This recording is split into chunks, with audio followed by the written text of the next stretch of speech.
Well, hello and welcome everyone. Thank you so much for joining me for another episode of the New Construction Marketing Podcast. I'm your host, Anya Chrysanthon, and I'm really excited to introduce my guest for today, Rob Krohn. Rob is Vice President of Marketing with Epcon Communities. So welcome to the show, Rob. I'm so happy to have you on. Thank you, Anya. Appreciate it. So Rob, we always like to start things off by giving our listeners a little bit of a backstory about who you are, what your journey has been professionally and personally, and how did you end up doing what you do now? Yeah, it's a little bit of a long and winding path. I often say I'm not a home building native. I came up in the agency world, so the advertising agency world. I had my own marketing agency for 6 years, then worked for a number of entrepreneurial tech startups, so high growth tech startups, and then have worked my way into the home building industry. One of my clients was Centex Homes. When I had my own marketing agency, I did a lot of helped with their marketing in Central Ohio, and so I had some experience in the home building space, but I didn't grow up and spend my entire career in this industry. How dare you, right? Most of us were born into I think every single person I talk to, it's like, oh, you're not going to believe the story of how I ended up in home building. So it's always an interesting story how we get here. Yeah. So what about you personally? Tell us a little bit about who you are and family or what's something a little interesting about you. Yeah, absolutely. I live here in Central Ohio, Columbus, Ohio. Go Buckeyes, for those that know what that means. Yeah. No Penn State here. Yeah. I have a family, 2 kids, a wife and 2 kids, and a small dog, Archie, named after Archie Griffin, former Buckeye. So yeah, I don't know what else you want on that one. Yeah, an interesting fact, apparently Rob and I share our children's birthday. So both of I have twins, they turned 9 today, and Rob's son turned 18, so.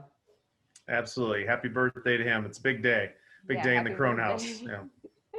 Exactly, so, all right, so Rob, as we talked a little bit before the show, if you don't mind taking us through, so one of the things we talked about is, thinking about marketing as a marketing budget. And one of the things you brought up was that, builders they don't mind spending money on the model home, because the model home is what used to be that people see for the very first time when they meet you. They don't mind spending money on architectural services, hopefully, right? Because it's something that is a must. But when it comes to marketing, it tends to be a little bit of a gray area where do we really need it? Is that a must-have? How much money should we allocate to it? So since you're VP of marketing, why don't you tell us a little bit about that process, what goes into it? And I guess before we get started with that question, if you can tell us a bit about Epcon Communities, kind of like your day-to-day responsibilities, because I think a lot of listeners may not know what you guys do, and especially the franchising part of your business. Sure, yeah, absolutely. So Epcon Communities, we're going into our 35th year of being a home builder. Ed Beckham and Phil Fankhauser, who started the company, who are still actively involved every day in everything that goes on, they understood at that point in time there was a segment of the market that wasn't really being addressed, and that was the 55 plus market. So their first product and the basis of the company has always been geared towards that active adult, post kids going off to college type of buyer, that 55 to 85 market. They started in 86, evolved 10 years later, decided that the product was going very well. And some people came to them and asked them about the opportunity to license the plans, but they didn't really want to license it, so they created a franchise model. So we're actually a franchise company, and we have 60 plus franchise builders around the country in 25 different states. So we're not only a home builder, but we're also a franchise company at the same time. Mm-hmm. Go ahead. No, you go ahead. My role and responsibility is I'm the vice president of marketing for the home building and part of the business, as well as the franchise business. So at any given day, I'm business to business or I'm business to consumer, and trying to flip back and forth between the two of those.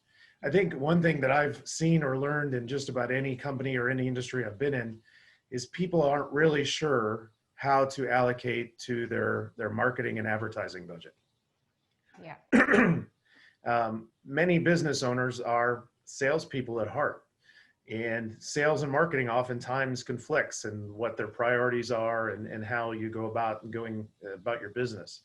So what I've tried to do, and I try to work with our franchise builders, because we serve as a consultancy to our franchise builders around the country as well when it comes to marketing and advertising. And I think when you were mentioning about budgets, there's a discipline that needs to be put towards your budget as it applies to marketing and advertising. Most business owners say they'd like to spend as little as possible and get great results. But I think all of us know that's not always the easiest thing to achieve. So we try to put out some guidelines on creating a discipline, just as you hire lawyers or accountants or architects for your business. You work with licensed people who are trained in it. There's also a discipline of who should be doing your advertising and marketing and how much you should apply in your budget to those. It should be a line item with a designated amount designated to it. Great point. So now when people come to you and they say, hey, Rob, we're thinking about joining your franchise, what are the top reasons why people decide to join a franchise as opposed to pursuing kind of on their own track? Like why would somebody consider becoming a part of a franchise? Yeah, I think many times small volume builders kind of reach a ceiling of their own abilities or the abilities of the people within their company. And they have dreams and aspirations of growing and expanding or diversifying, but they're really not sure where to turn. They can only go so far with their own abilities or the people around them. So when they come and they talk with us, we can kind of guide them and show them how we have our collective wisdom of our company, 30, 35 years strong, as well as the knowledge and wisdom of the other 60 home builders around the country. Mm-hmm. And it's you're buying into a system and a group of people that you can learn from and share and swap best practices and stories. How much are you paying for drywall? How much are you paying for this? How are you going about cutting or streamlining your expenses? And it's kind of, you're getting access to a whole world of knowledge that would be far too expensive for you or beyond your reach as an individual builder. Mm-hmm. So what are some of the top mistakes that you see those builders make? Like when you're onboarding somebody, what are the top, like, oh wow, that's like the biggest area of opportunity that you see that you can make the biggest impact with people? Yeah, I don't know if it's ever mistakes. It's like, I think everybody's doing as well as they can. And, right. And we're bringing in very successful builders on their own right. These people who are doing very well in their local market. And it's like, they just have dreams and aspirations to be bigger. Think bigger is one of the themes that we always put out there. You can do it, and we can help you get there. From a marketing side, it's always that discipline of, are they putting the proper amount into their advertising budget? Mm-hmm. Are they spending it in the right ways? And do they have the right people managing that part of their budget? I often ask at the end of my marketing presentations, who is going to be doing your marketing and advertising work for your company? Is it the 20-year-old intern? Is it the older receptionist? Is it the salesperson who's not having a lot of success in sales? And it's like, it's not rocket science, but it's getting closer to that. Mm-hmm. And if you're not fully trained in understanding the Google algorithm changes that are happening, you're not really going to find the results you're looking for. You wouldn't have anybody off the street building your homes. You can't just have anybody off the street doing your marketing as well. It is, you're so dead on. And especially like when you see builders, even social media, they would think, oh, I just have my, my nephew helping us out with our social media. And it's like, yeah. certainly helps when they're millennial because they do have more understanding of how social media works. But just because they're millennial doesn't mean they should be running your social media. Would you agree with that? Yeah, yeah. They have knowledge, working knowledge that can be incorporated, but who's managing and coordinating that effort? Are they putting that effort in the right way? I think we all know as we get older in our careers, we think we know a lot, and as we go through more and more years, we learn about how business works. So it's not only the fact that they can understand social media, but do they understand the impact of social media on a business? Mm-hmm. And those are the key points of whoever's managing and coordinating your marketing efforts. Yep, absolutely. So let's dive a little bit deeper and actually talk about budgeting and making those decisions. So when you sit down with a client, how does that conversation go? Can you help us understand how do we, like, what are some of the factors that we should consider when we allocate a budget to marketing? Is it a percentage? Does it depend on the size of our existing business? Like what's the thought process that goes into this? Yeah. And I think it's very much along those lines. I first sit down and I ask them, how much are you allocating and what is that based on? They'll usually throw out a specific number. And I go, okay, what's that number based on? And in the conversations, we follow a percentage of revenue model. Mm-hmm. So if you consistently dedicate the same percentage of projected revenue, so say you're going to sell 50 homes in a given year at a certain amount of money, you multiply 50 times that amount. And then as a percentage of that is you put towards your advertising. Mm-hmm. And that's based on Small Business Administration, NAHB, best practices. And they give a range of 5 to 10% before anybody gets too excited for their sales and marketing efforts. 5 to 10%. 5 if you're trying to maintain your market share, 10% if you're trying to grow. What I haven't found a lot of is how they don't really define that 5 to 10%. Mm-hmm. The actual line item for advertising, which is what most people think, is about 1%. I think that's relatively industry standard. 1% towards your active outbound paid advertising efforts. And so we start there. There's our benchmark. So if you consistently put 1% of your projected revenue into your advertising efforts on a yearly basis, in good times and bad, you know what that percentage is. And from a business owner standpoint, it's predictable. And that's the biggest part. That's what business owners want to understand is predictable expenses. Mm-hmm. If they can, and they're much more likely to accept that discipline of budgeting when it's a predictable number.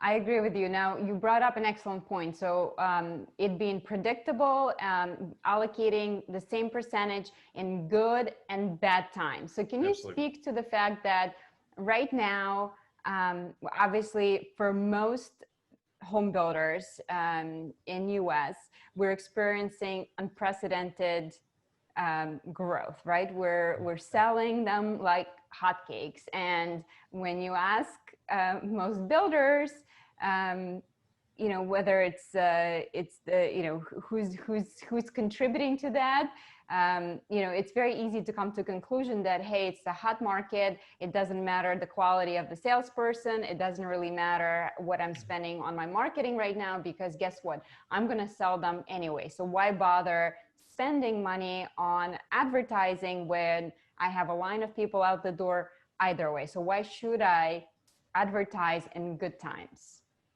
Yeah, advertising in good times, remaining in the market.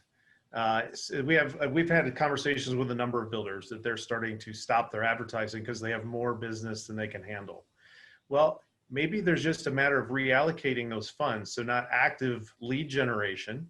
Maybe they're putting it more in infrastructure, digital Matterports or digital tours, assets that will help along the journey for the buyer, as opposed to active lead generation. Mm-hmm. So it's just maybe a reallocation of where those funds go, but you're investing for the future, because if and when things slow down, and they invariably always do in all markets, then you've made those investments in the good times so that they're there to help you when things may be a little bit less good. Mm-hmm. Excellent point. Yeah, it's and I think especially with contractors, it's similar business to home building, where right now they're seeing a huge increase in just demand for what they do, right? Because if people can't move, they're staying in their homes.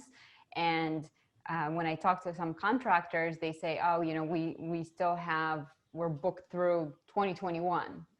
And so, so of course it's like, okay, why should I even bother spending money on advertising when I'm so busy already? So you bring up an excellent point as to, okay, it's about discipline. It's about maintaining that percentage, and how can you as a builder improve the customer experience? Because I think one thing going forward, customer experience is going to become more and more important, right? In the past, I think that's been one area where it's been a challenge for most home builders, is customer experience when you compare that with buying journey of a resale, right? It's much easier to buy a resale versus new construction. So now that we're starting to have this great technology that's available to us, and really the objection of I just can't visualize this is no longer relevant, because we have the technology to help you visualize it. It's going to be much easier to compete with resales, and now we can have that smooth experience for the customer. So when it comes to investing in Matterports and virtual tours, et cetera, with the most builders that you work with, so what size would you say are those builders when they decide to join Epcon Communities? Like, is there a certain number of sales that somebody comes to, or so I'm trying to get an idea of, like, of those builders, how many are actually using that technology right now, would you say? Yeah, we have a number of different size builders come in to the system, and we've historically been able to bring people who haven't been home builders in the past. So we had people in marketing and sales and banking that wanted to come into the home building space. It's a little more difficult post Great Recession because it's harder to get loans for people that haven't been in the industry. It's just really a financing issue more than anything. Mm-hmm. For the builders, and we're getting more and more existing builders in the system now, and that's purposefully. It can range from a few custom homes a year to being a low volume production builder as well. So it runs the gamut, and you see a level of sophistication that is different with different builders. Some are coming in and they have a dedicated marketing staff, and they've already invested in those types of assets, but they come in and we build a different type of product. It's a luxury ranch home that's age targeted for that type of buyer that we're going after. And what we're able to do from the franchising side is day one, they have all of these assets. They have the virtual tours and the interior and exterior renderings, everything that they would need day one to be able to go out to the market and get through zoning approvals and get through pre-sales. Then there's the other level of builder that's coming in, and maybe they haven't invested those things in the past because they're building a custom home every time. Mm-hmm. There's never a way to replicate what they do. It's new every time, and each time they're starting from scratch. Mm-hmm. What appeals to them about our franchising models, they're going to come in and add a production level. It's a little bit higher than production, a little less than custom, but a type of product that they can have more repeatable. Mm-hmm. And again, all of the assets that the company has already invested in are available to them day one, so they can go out to market with those assets. And it's a breath of fresh air for them to know that they don't have to take the time and the energy to build all of these pieces out so that they can go to market. Yeah, it's most of our home builders are excellent at what they do, which is building homes. Absolutely. But when it comes to marketing and advertising, that certainly has been an area where we've been lacking behind from real estate in general, and I would say most other areas. Now, Rob, when you talk to these builders, do you see that if they do actually allocate that budget to marketing and advertising, do you see that most of them have somebody in-house if they're doing, I guess, quote unquote, a decent job at actually allocating that money and spending that budget? They have that presence in the market. So are they using somebody in-house, or is it typically an agency that they utilize? What's the split there? Can you share that information with us? Yeah, it probably breaks down into thirds. Mm-hmm. There's people who are kind of doing it on their own, Mm-hmm. people that are using an agency. And then the ones that are really probably the highest performers have somebody in-house as well as using agencies. And that's what we do from a corporate perspective. Although I'm from an agency background and a graphic designer as well, and so on and so forth, I still use outside agencies to help supplement and get the work done that needs to be done. And I think that's really the hybrid model that is probably the most, reaps the most rewards in our system, is when you have someone in-house that's coordinating, keeping the eye on the business goals, Mm-hmm. as well as what the ultimate strategy is, and then working with the outside the agencies and consultants to kind of move everything forward. I think that's the top third of the performers of that model. Yeah, and I think you and I had this conversation before where we talked about the new VP of marketing and the fact that it's not just understanding, it's not just making something look pretty, but it's understanding the numbers and how Yes. important that is. And it's kind of if you look back 10 years ago versus now and future of that role of marketing VP, like how different are the set of skills required for that role and going forward? Yeah. What are your thoughts on that? Oh, absolutely. I agree with that wholeheartedly. And more conversations, again, with people in different industries, it's similar. It's being a creative director, it's being a copywriter, it's being an accountant. There's just so many different levels: a strategist, a digital technologist, a data scientist. There's a little bit of each of those things in what this role continues to morph into. Back in the Mad Men days, you just hired an agency and they did everything. Then you brought all of those people in-house, and then as downsizing happened, it got to fewer and fewer people, and then it became people who were just available. And I think it's evolving back the other way to really perform at the level you want to and get the results that you want to. You've got to bring people in that know what they're doing, or at least know how to manage people who know what they're doing. It's one or the other. You need to do it, you know it yourself, or know people who do. Yes, that's so important. So I think it's the role of marketing VP. It's like how they say, just dangerous enough to do some damage. Like so you have to have that understanding of what goes on behind the scenes, but also realize that, hey, maybe I'm not the best person to be coding the website, even though I probably could, or maybe I'm not the best person to be designing the graphics or a logo, although I probably could. Just because you could doesn't mean you should, right? I always make the comment that Google has people working 24 hours a day, 7 days a week, trying to keep you from ranking. And then people go, how do I get to the first page of Google? Well, guess what? You're gonna have to put a lot of time and effort to get there, because they're trying to keep you off page one. So there's no way that I can be dedicated to that, to the level that is necessary to get us to rank properly. Mm-hmm. So speaking of Google and ranking, let's talk a little bit about paid versus organic. So when somebody's thinking about their marketing budget, is there kind of a guideline that you typically recommend that somebody should spend on paid versus organic ranking? So I don't want to get that too far into the details. This gets to a bit of our secret sauce of how we put the formula together. But absolutely, I think the secret sauce is we talked about 1% of your projected revenue should be towards advertising. And I think then it becomes, how do I spend that 1%?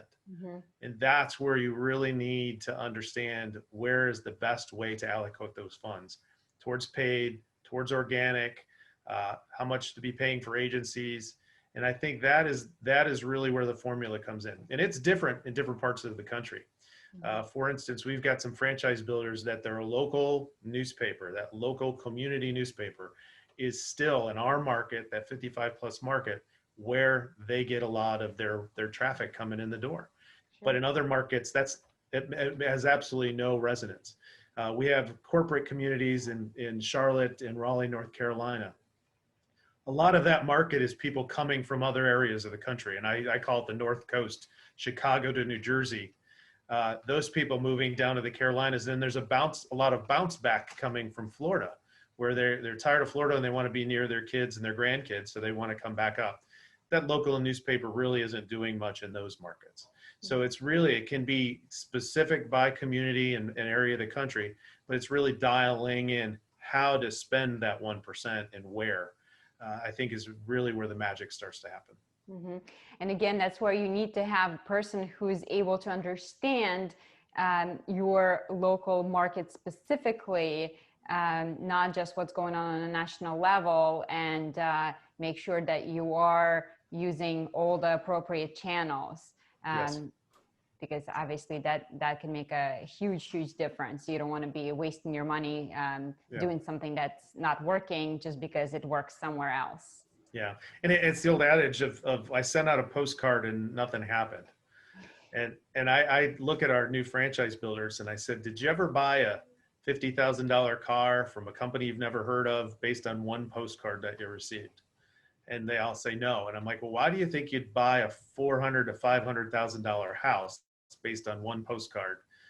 Whatever effort you do, you have to be consistent with it. You have to have strategy to it. And you have to kind of be all places. It's not just a singular formula of, I'm just going to do direct mail or I'm just going to do digital ads. You need the full marketing mix because they all influence people's decisions. So we still do print, we still do direct mail, we do digital, we do SEO. It takes a full marketing mix. It's just the percentages of where you spend those funds to get to the best results. Mm-hmm, absolutely. And so, Rob, what do you see going forward as like any kind of a major shift as a result of pandemic? Obviously, pandemic kind of wreaked havoc, I guess I could say. You know, first we were all freaking out because we thought, oh my gosh, doomsday, right? It's going to be the repeat of a Great Recession, and you know, stop spending.